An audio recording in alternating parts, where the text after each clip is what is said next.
Nous avons le plaisir de vous présenter aujourd'hui la stratégie de mise en œuvre de la politique de gestion des eaux de ruissellement en milieu urbain, portée par l'organisme de bassin versant Matapédia-Restigouche, soit l'OBVMR. Elle est rédigée en collaboration avec une équipe de la maîtrise en gestion d'environnement de l'Université de Sherbrooke.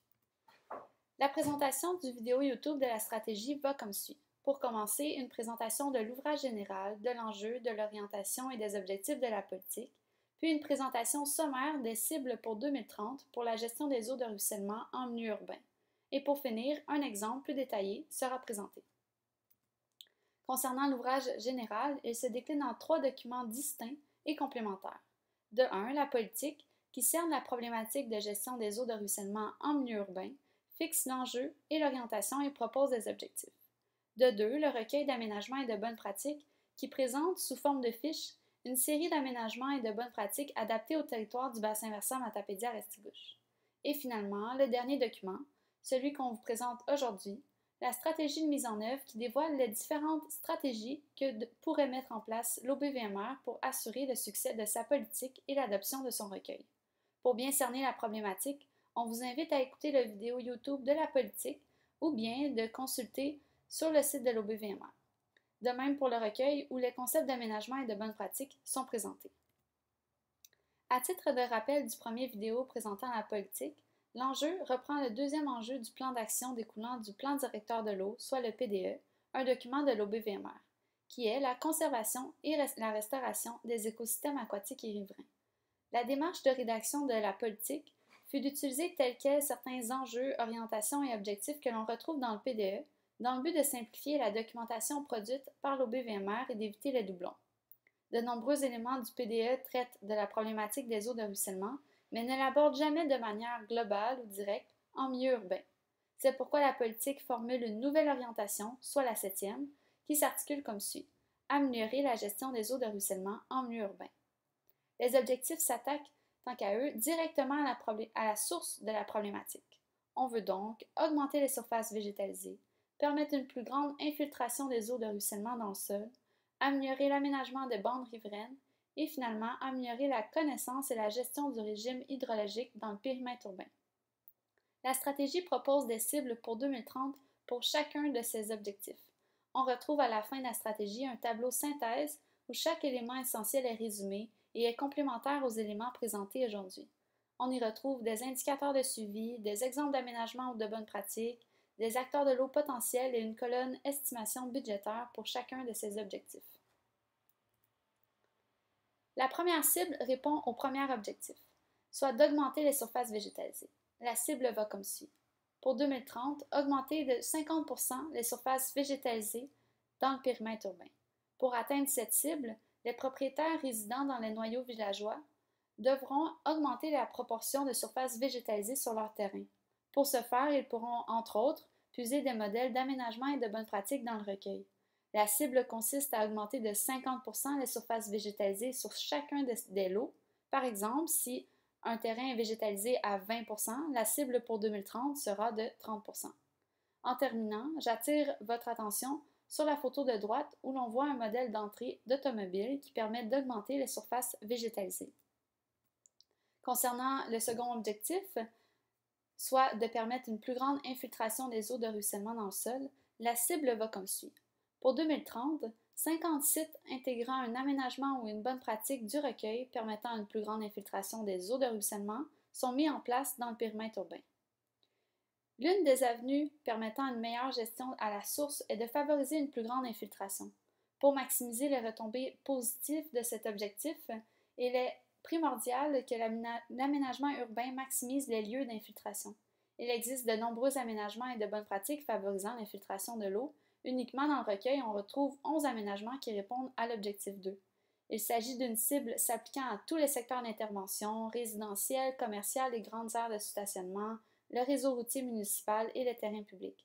De plus, pour assurer une prise en charge locale de l'eau, un maximum d'acteurs devront mettre en place ces aménagements et ces bonnes pratiques. Par exemple, le puits d'infiltration que l'on peut observer sur l'image de droite pourrait faire partie des spécifications que l'on retrouverait dans les cahiers de charges.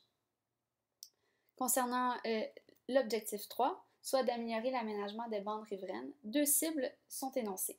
La première, pour 2030, 90% des bandes riveraines sont végétalisées en milieu urbain. La seconde, pour 2030, 90% des riverains ont signé la déclaration d'intention de l'OBVMR. La fiche 13, les bandes riveraines du recueil, expose l'importance d'une bande riveraine à l'état naturel comme celle que l'on peut voir sur la photo de gauche. Les bandes riveraines sont les reins de nos rivières et de nos lacs. Pour une filtration efficace et une bonne qualité des eaux, une rive végétalisée s'avère la solution. En milieu urbain, on peut prioriser l'aménagement de bandes riveraines naturelles comme celle que l'on voit à droite. Concernant le recours aux déclarations d'intention, elle soulève l'engagement moral des riverains à s'investir dans la végétalisation des bandes riveraines. Elles sont des outils de sensibilisation et de mobilisation autour d'un objectif collectif. Cette cible suscitera la responsabilité citoyenne des riverains par une démarche incitative. Un exemple d'une déclaration d'intention pour les citoyens est présenté dans la stratégie de mise en œuvre. Le dernier objectif, améliorer la connaissance et la gestion du régime hydrologique dans le périmètre urbain, sous-tend trois cibles. La première, pour 2030, les deux municipalités régionales de comté du territoire du bassin versant Matapédia-Restigouche, soit la MRC de la Matapédia et d'Avignon, ont adopté la politique de gestion des eaux de ruissellement dans leur schéma d'aménagement et de développement révisé, soit le SADR. Car en incluant la politique dans le SADR, soit l'outil de planification à l'échelle d'une MRC, les municipalités doivent harmoniser et coordonner leur outil de planification à celui-ci. Malgré que cette adoption n'a pas de statut juridique, le simple fait d'adopter la politique exprime de manière claire les visées de la MRC et favorise une action concertée entre les municipalités. La seconde cible, pour 2030, les 9 cahiers des élus sont mis à jour à l'aide de la section Régime hydrologique du recueil. La section du régime hydrologique du recueil prend la forme d'un questionnaire dédié aux acteurs de l'eau du milieu municipal et régional. Les questions portent sur la possibilité d'intégrer les aménagements et les bonnes pratiques sur les territoires municipaux. Par exemple, les grandeurs de stationnement commercial sont-elles identifiées? Les cahiers des élus, qui ciblent entre autres les zones vulnérables et potentielles à l'échelle d'une municipalité, peuvent être mis à jour à l'aide de ce questionnaire. La dernière et non la moindre, pour 2030, 90% des municipalités du territoire du bassin versant Matapédia-Restigouche ont intégré plus de la moitié des aménagements et des bonnes pratiques proposées du recueil dans les outils de planification et de réglementation. Dans les fiches d'aménagement du recueil, une section propose sous forme de tableau des avenues réglementaires et des formulations d'orientation ou d'objectifs afin d'outiller les municipalités à aménager leur territoire. L'intégration dans les outils des concepts d'aménagement aura une influence sur tous les secteurs et tous les usagers, mais plus important encore sur la conservation et la restauration des milieux aquatiques et riverains du territoire. Étant donné qu'il s'agit d'une cible qui touche tous les concepts d'aménagement et de bonnes pratiques du recueil, prenons un exemple d'une fiche de bonnes pratiques. La fiche 5, soit le débranchement des gouttières. Les fiches ont tous la même forme. Une section exemple de bonnes pratiques, par exemple ici, qui illustre un concept ou un exemple concret d'aménagement. Une section avantages qui reprend les logos des objectifs, par exemple ici il s'agit de l'objectif 2. Une section astuces et entretien qui assure la qualité des aménagements en donnant des conseils techniques ou qualitatifs. Une section opportunités d'aménagement qui propose un site spécifique au territoire. Et finalement, le fameux tableau d'intégration du concept dans les outils de planification et de réglementation.